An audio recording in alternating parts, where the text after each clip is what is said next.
अस्सलाम वालेकुम dear students. I am Ghulam Hasan, teacher primary school Rajpura. आज हम क्लास 5th के लिए जो हमारा कल का टॉपिक था एंगल्स,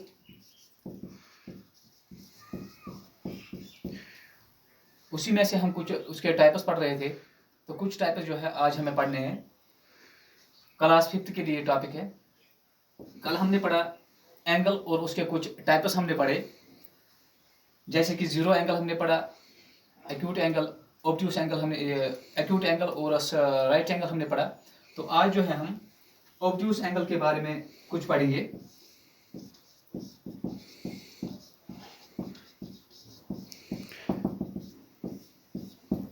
ऑब्ट्यूस एंगल किसे कहते हैं?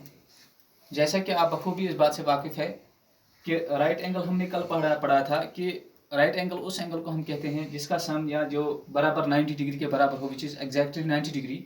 The angle which is exactly 90 degree is called right angle. तो आज जो हमारा टॉपिक है that is obtuse angle. Obtuse angle हम किस एंगल को कह सकते हैं? तो इसकी हम थोड़ी सी डेफिनेशन जो है हम यहाँ पर बोर्ड पे लिखते हैं। हम जब इसकी डेफिनेशन लिखते हैं तो हम लिखते हैं an angle which is greater than 90 degree but less than 180 degree. यानी कि ऑब्ट्यूस एंगल जो है वो एंगल ऑब्ट्यूस एंगल कहलाता है जिसका sum which is greater than 90 degree, जिसका सम 90 डिग्री से ज़्यादा हो और 180 डिग्री से कम हो। यानी कि ऐसा एंगल जो 90 डिग्री से ज़्यादा और 180 डिग्री से कम हो, ऐसा एंगल ऑब्ट्यूस एंगल कहलाता है। यहाँ पर मैं आपकी इसकी फिगर भी बना देता हूँ। ऑब्ट्यूस एंगल ऐसे होगा, suppose 130 degree, angle A B C. तो ऐसा एंगल जो होता है यह ऑब्ट्यूस एंगल कहलाता है। तो एंगल जिसका सम 90 से ज़्यादा हो और 180 से कम हो, वैसे वो एंगल जो है ऑब्ट्यूस एंगल कहलाता है। और इसका एक और किस्म जो है that is straight angle.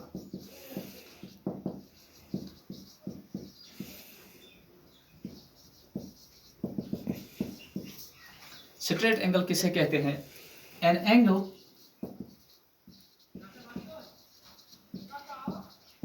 which is exactly 180 degree. Straight angle उस एंगल को हम कहते हैं जिसका मेजर बराबर 180 के हो। यानी कि उस एंगल से बराबर 160 डिग्री है, जो एंगल बराबर 180 डिग्री का होगा उस एंगल को हम कह सकते हैं कि ये स्ट्रेट एंगल कहलाता है। यानी कि ये एंगल जो है बिल्कुल स्ट्रेट लाइन होती है, या हम ऐसे भी कह सकते हैं कि ये एंगल जो है, जो इस एंगल का वर्टेक्स होता है, यानी कि वर्टेक्स हमने देखा था वो कॉमन एंड पॉइंट, जहाँ पर जो दो लाइन सेगमेंट जो है जो मिलते हैं, तो वो पॉइंट जो है वर्टेक्स कहलाता है।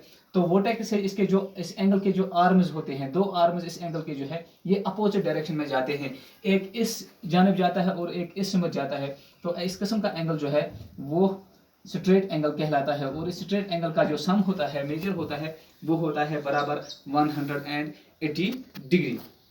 तो आज के लिए बस इतना ही। यानी कि कल हमने पढ़ा कि जीरो एंगल किसे कहते हैं। जीरो एंगल ऐसा एंगल होता है जिसका सम बिल्कुल जीरो होता है, इसको हम मेजर नहीं कर सकते हैं।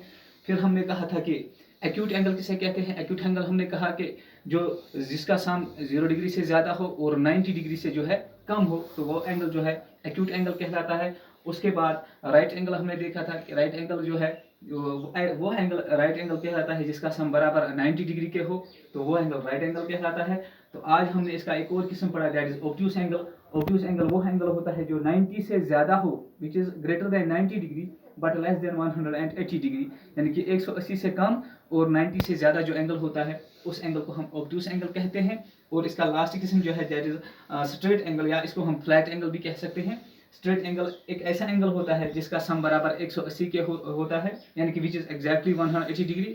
The angle which is exactly 180 degree is known as straight angle. तो इस एंगल की एक और खासियत मैं आपको बता देता हूँ। जैसे कि अभी मैंने कहा था कि एंगल का जो एक वर्टेक्स होता है, कॉमन एंड पॉइंट जो होता है, जहाँ पर जो दो लाइन सेगमेंट जो है वो मिलते हैं, तो इस एंगल में जो ये वर्टेक्स होता है तो इस एंगल के जो दो आर्म्स होते हैं ये अपोजिट डायरेक्शन में जाते हैं, यानी कि एक दूसरे से नहीं मिलते हैं, बल्कि एक इस सिमट जाता है और एक इस जानब जाता है। तो ये एक दूसरे के अपोजिट होते हैं ये आर्म इसके। तो इस किस्म का एंगल फ्लैट एंगल या स्ट्रेट एंगल कहलाता है।